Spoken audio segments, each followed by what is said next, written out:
सुप्रभात बच्चों। कक्षा 8 के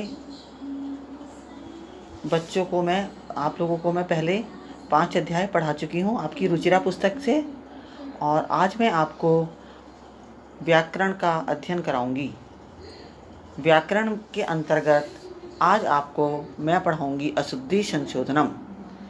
जैसा कि मैंने आपको कक्षा 7 में भी अशुद्धि संशोधनम का अध्ययन कराया था व्याकरण के अंतर्गत, तो उस समय कक्षा 7 में आपको मैंने जो ये सब कराया था आपकी कक्षा में, उसी से संबंधित ये अशुद्धि संशोधनम है।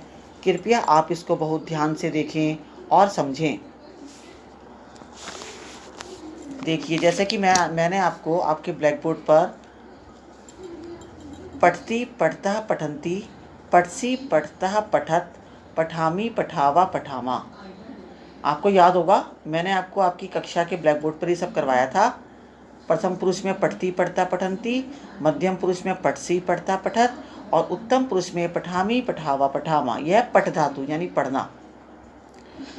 तो सह के साथ पठती, वह पढ़ता है, सह पठती। वे दोनों पढ़ते हैं, तऊ पठता। वे सब पढ़ते हैं, ते पठंती। तुम पढ़ते हो, त्वम पठसी। तुम दोनों पढ़ते हो, युवाम पठता। तुम सब पढ़ते हो, यूयम पठत। मैं पढ़ता हूँ, अहम पठामी। हम दोनों पढ़ते हैं, आवाम पठावह। हम सब पढ़ते हैं, वयम पठामा। उसी प्रकार यदि हमें भूतकाल में करना हो, भूतकाल में हमें परिवर्तन करना हो व्याकरण में, तो अपठत में आएगा सहा, अपठताम में तऊ, अपठन में ते।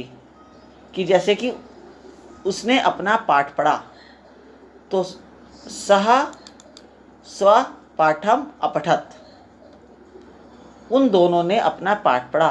तऊ स्वपाठम अपठताम।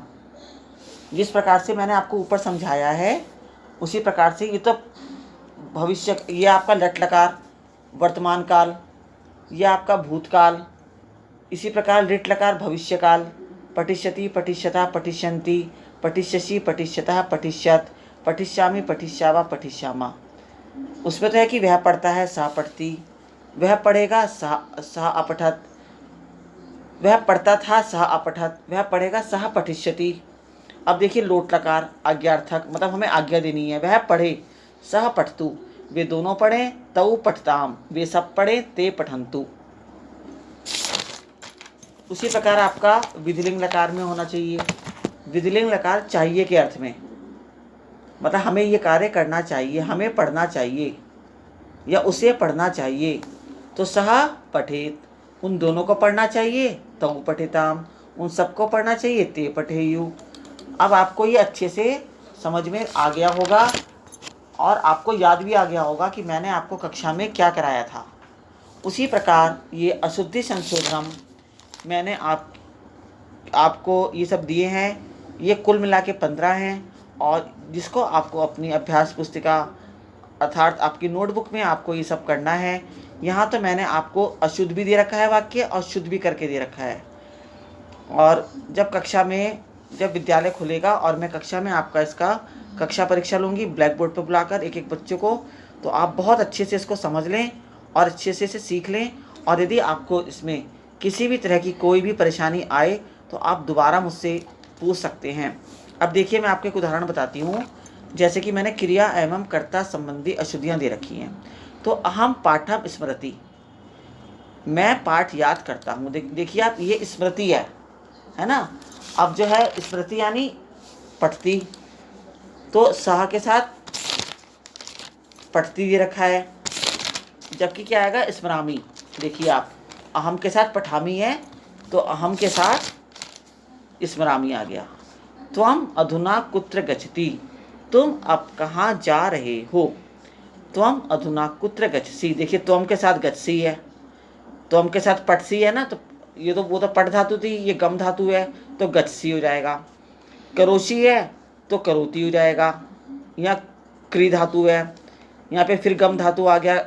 वे दोनों विद्यालय जाते हैं, तो गच्छता दे रखा है, तो क्या आएगा, गच्छता आएगा। तऊ के साथ, तऊ के साथ गच्छता आएगा। अहम के साथ स्मरामी आएगा। जैसे कि पठामी, तो पठामी की जगह स्मृति है, तो स्मरामी। अब आपको अच्छे से समझ में आ गया होगा इसका जो अशुद्धि संशोधन है। अब आप ध्यानपूर्वक इसको एक बार पुनः पढ़िए और पुनः पढ़ने के बाद आप इसको ध्यान से देखिए और इसको अपनी उत्तर पुस्तिका में करिए। और इसका मैं आपको जो है PDF भेज रही हूँ, और जितना भी कार्य मैं भेज रही हूँ आपका बहुत बड़ा ज़्यादा कार्य नहीं है, खाली पट धातु के 5 लकार दे रखे हैं आपके और आपकी अशुद्धि संशोधन, बस इतना ही आपको अपनी नोटबुक में करना है, उत्तर पुस्तिका में करना है, इससे ज़्यादा आपको नहीं करना है। ये इसमें व्याकरण में पाठ 1 डाल दीजिएगा और ये सब कार्य आपको आपकी संस्कृत की नोटबुक में ही करना है, अलग से इसके लिए कोई भी आपको नोटबुक नहीं बनानी है। ध्यान रहे, मैं फिर से बोल रही हूँ, संस्कृत की ही उत्तर पुस्तिका में, संस्कृत की ही नोटबुक में आप इस कार्य को करिएगा। 5वें पाठ के आगे इसको करिएगा, अलग से इसकी कोई उत्तर पुस्तिका, कोई नोटबुक आप नहीं बनाएंगे। और यदि आपको किसी भी तरह की कोई भी परेशानी का अनुभव हो तो आप मुझसे संपर्क करें, मुझसे पुनः पूछें।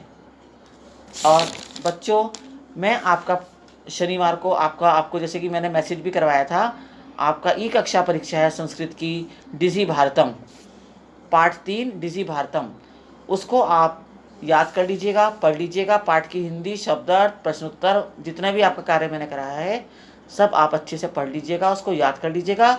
उस पाठ में आपको यदि कोई भी दिक्कत आ रही हो तो आप मुझसे कल संस्कृत के कालांश में मुझसे आप पूछ सकते हैं।